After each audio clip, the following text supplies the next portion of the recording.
Ulimwengu wa roho unatawaliwa na mamlaka au kanuni. Kuna kanuni za ulimwengu wa roho ambazo mtu akiwa nazo anafanikiwa kiuchumi au anastawi kiuchumi. Ulimwengu wa roho huongozwa na kanuni ya mamlaka.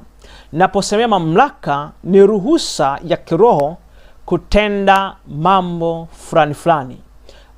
Ina maana ni ruhusa.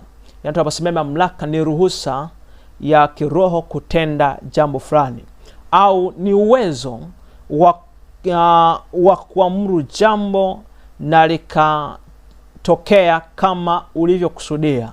Ina maana mamlaka ni ruhusa kwanza ya kufanya jambo fulani kwenye ulimwengu wa roho, au ni ule uwezo wa kuamuru jambo likatokea kama wewe unavyotaka liwe.